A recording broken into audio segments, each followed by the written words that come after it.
Hay leyendas que susurran sobre lugares que nunca deberían haber sido encontrados. Mitos de ciudades perdidas, engullidas por la jungla o el mar. Pero ninguna historia es tan perturbadora como la de Ethelgard. Un lugar que no se perdió, sino que se silenció. Mi nombre es Kellen y lo que están a punto de escuchar son los fragmentos que logré recuperar. La crónica de un viaje a un epicentro de silencio arquitectónico. Una ciudad diseñada no para ser vista, sino para no ser oída. Todo comenzó con una serie de mapas antiguos, adquiridos en una oscura subasta en Praga. No mostraban rutas comerciales, ni fronteras políticas. Describían algo anómalo en un complejo arquitectónico aislado en una cordillera sin nombre, marcado con símbolos que no pertenecían a ninguna cultura conocida. Los textos marginales hablaban de Ethelgard, no como una ciudad, sino como un experimento en aislamiento sensorial. Su fundador, un arquitecto visionario y recluso llamado Lyron, creía que el sonido era la fuente de la corrupción del alma humana. Su obsesión era construir un santuario de silencio absoluto, un lugar donde la humanidad pudiera, según sus escritos, renacer en la pureza del vacío. Los mapas me llevaron a un valle perpetuamente cubierto de niebla, un lugar que la geografía moderna parecía haber olvidado. Y allí estaba Ethelgard.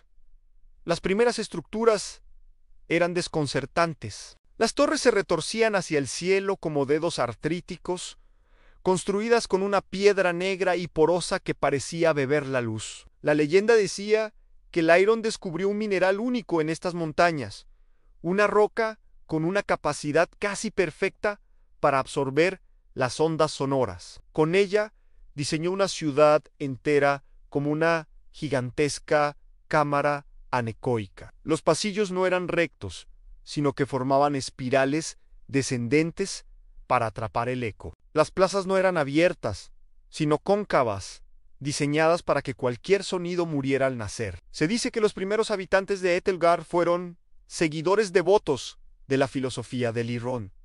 Buscaron la paz en el silencio, pero lo que encontraron, pues fue algo muy diferente. Los diarios recuperados de expediciones anteriores, fragmentados, casi ilegibles, hablan de una locura progresiva. Sin el estímulo auditivo externo, los habitantes comenzaron a volverse hacia adentro. El sonido de su propia respiración, el latido de su corazón, el flujo de la sangre en sus oídos se volvieron ensordecedores. La leyenda cuenta que, desesperados, los habitantes de Ethelgard se silenciaron a sí mismos de la forma más permanente y horrible, en un último acto para escapar del ruido interior. La ciudad no se vació, simplemente dejó de emitir sonido alguno. Los edificios, con sus ángulos imposibles y sus escaleras, que no llevan a ninguna parte, son el testimonio de una mente que buscaba controlar el sonido,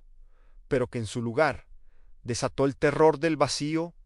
Encendí la cámara. Sabía que ninguna grabación podría capturar la esencia de este lugar. Desde el momento en que crucé el primer arco, el mundo exterior desapareció. No era silencio, era una ausencia, una presión en los oídos, como sumergirse a gran profundidad. El sonido de mis propias botas sobre la piedra erosionada era extrañamente nítido, casi violento, antes de ser devorado por la arquitectura. Caminaba por pasillos que se sentían interminables. Mi única guía era el haz tembloroso de mi linterna. Cada esquina parecía idéntica a la anterior, un laberinto diseñado para desorientar no solo el cuerpo sino la mente. El aire era pesado, frío. Podía sentir el peso de milenios de silencio acumulado. Empecé a escuchar cosas. Al principio pensé que era el viento, pero aquí no soplaba el viento. Aaron sus ojos justo en el borde de mi audición. Frases sin sentido, palabras sueltas que parecían formarse en el ruido blanco de mi propia cabeza. Mi respiración se sentía ajena, un intruso ruidoso en este santuario de la nada. Cada latido de mi corazón retumbaba en mi pecho como un tambor de guerra. ¿Era real o era mi cerebro, desesperado por un estímulo, creando fantasmas auditivos? Encontré notas dejadas por alguien antes que yo, garabatos febriles, en un cuaderno. El silencio tiene dientes, decía una línea. Me habla con mi propia voz, decía otra. En un charco de agua estancada, mi reflejo pareció moverse por sí solo por un instante. O quizá fue solo un truco de la luz. Pero el miedo ya no era una emoción.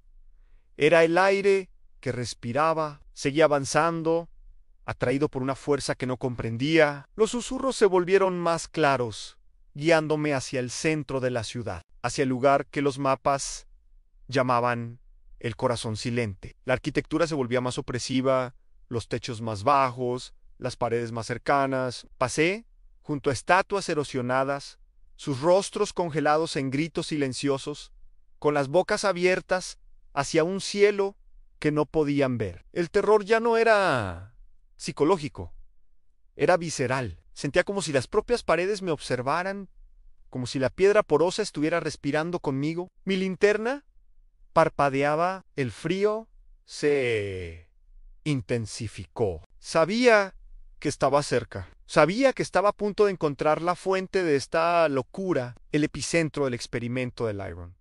El lugar donde el silencio es tan absoluto, que uno no tiene más remedio que enfrentarse al único sonido que queda, en el de la propia mente desmoronándose.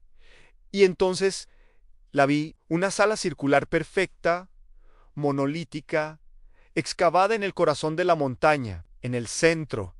Un único rayo de luz caía desde una abertura imposible en el techo, iluminando una figura arrodillada. Era un esqueleto, vestido con los restos de túnicas antiguas, con las manos cubriendo donde habrían estado sus oídos. Al entrar en la cámara ocurrió un silencio total. Ni mi respiración, ni mi corazón, nada en el mundo se detuvo. Y en ese vacío absoluto, el sonido emergió, no desde fuera, sino desde dentro. Un zumbido agudo, el grito de mis propias neuronas, el sonido de mi propia existencia, insoportable. Comprendí la verdad. Los habitantes de Etelgard no desaparecieron. No se volvieron locos por el silencio. Fueron consumidos por su propio sonido interior, atrapados en una cámara de eco hecha de carne y hueso. La ciudad no los silenció. La ciudad les obligó a escucharse a sí mismos hasta el final.